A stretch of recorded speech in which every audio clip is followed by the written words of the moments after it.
അങ്ങനെ ഇന്നൊരു knight off day ആയിരുന്നേ. സാധാരണ ഓഫ് ഡേയ്സ് ആണെങ്കിലും നൈറ്റ് ഓഫ് ഡേ ആണെങ്കിലും ഞാൻ ജിമ്മിൽ പോകാറുള്ള പതിവാണ്. പക്ഷേ ഇന്ന് എന്തോ ഉറങ്ങിയിട്ട് കഴിഞ്ഞപ്പോൾ എനിക്ക് ജിമ്മിൽ പോകാൻ ഒരു മൂഡും ഉണ്ടായിരുന്നില്ല. അപ്പം നോക്കിയപ്പോൾ ദിവോടനും ഡ്യൂട്ടി കഴിഞ്ഞ് നേരത്തെ വന്നു. എന്നാൽ പിന്നെ ആയിക്കോട്ടെ ഫുഡ് കഴിക്കാൻ പോയേക്കാമെന്ന് വിചാരിച്ചു. സാധാരണ ടൗണിലാണ് ഞങ്ങൾ ഫുഡ് കഴിക്കാൻ പോവുക. ടൗണിൽ പോയി കഴിഞ്ഞിട്ടുണ്ടെങ്കിൽ എപ്പോഴും നമ്മൾ എന്തെങ്കിലും ഗ്രിൽഡ് ഫുഡോ ഫാസ്റ്റ് ഫുഡോ അങ്ങനെ എന്തെങ്കിലുമാണ് കഴിക്കാറുള്ളത്. അപ്പോൾ ഇന്ന് എന്തോ ഒരു വെറൈറ്റിക്ക് ദോശ കഴിക്കാം എന്നൊരാഗ്രഹം.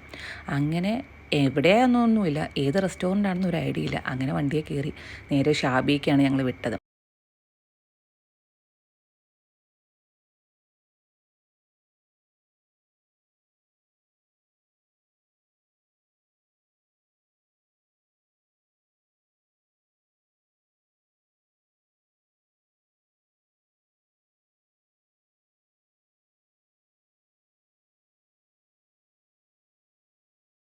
അപ്പോൾ അതേ സൺസെറ്റ് ആയിട്ടുണ്ടേ. എനിക്കാണെങ്കിൽ സൺസെറ്റിന് ഭയങ്കര ഇഷ്ടമാണ്. നിങ്ങൾക്കറിയാമായിരിക്കും, എൻ്റെ വീഡിയോസിൽ കൂടുതലും ഞാൻ ഈ സൺസെറ്റിൻ്റെ വീഡിയോസാണ് ഷോർട്സായിട്ട് എപ്പോഴും ഇടാറുള്ളത്. എന്താണോ ഭയങ്കര ഇഷ്ടമാണ്. സണ്ണിന് ഇഷ്ടമില്ലാത്ത ആരാട്ടിലുള്ളത്. പക്ഷേ ഇപ്പോൾ അബുദാബിയിലെ ഈ ചൂടിന് സണ്ണിനെ നമുക്ക് ഇഷ്ടപ്പെടണമെന്നുള്ള കാര്യം ഒരു സംശയമുള്ള കാര്യമാണ്. പിന്നെ സ്റ്റിൽ ഞങ്ങളുടെ ഡിസ്കഷൻ ഓൺ ഗോയിങ് ആണ്. പിന്നെ ഓഫീസിലെ കാര്യങ്ങളും എൻ്റെ ഹോസ്പിറ്റലിലെ ഡ്യൂട്ടിയുടെ കാര്യങ്ങളും ഒക്കെ ഞങ്ങളിങ്ങനെ പറഞ്ഞു. ഷാബിയിലെത്തിയപ്പോഴാണെങ്കിലോ ഭയങ്കര ബ്ലോക്ക്. ഈവനിങ് സമയം ആയതുകൊണ്ട് തന്നെ ഭയങ്കര ബ്ലോക്കാണിന്ന്.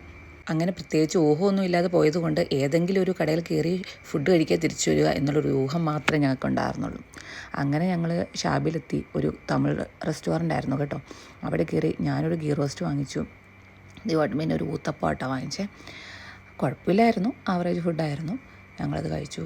പിന്നെ അതിനു മുമ്പായിട്ട് ഞങ്ങളൊരു വട വാങ്ങിച്ചിട്ടുണ്ടായിരുന്നു. അത്ര കൊള്ളത്തില്ലായിരുന്നു. പിന്നെ വീഡിയോ എടുക്കാൻ ഞാൻ മറന്നും പോയായിരുന്നു കേട്ടോ. ഞങ്ങൾ പിന്നെ അത് ഒക്കെ കഴിച്ചു. പിന്നെ ഞാനൊരു വാട്ടർമെലൺ ജ്യൂസ് കൂടെ കഴിച്ചിട്ടുണ്ടായിരുന്നു കേട്ടോ. അതുകൂടെ കുടിച്ചു. ദീവണ്ണൊന്നും വേണ്ടാന്ന് പറഞ്ഞു. ഞങ്ങൾ രണ്ടുപേരും ഷെയർ ചെയ്തത് കുടിക്കുകയാണ് ചെയ്തത്.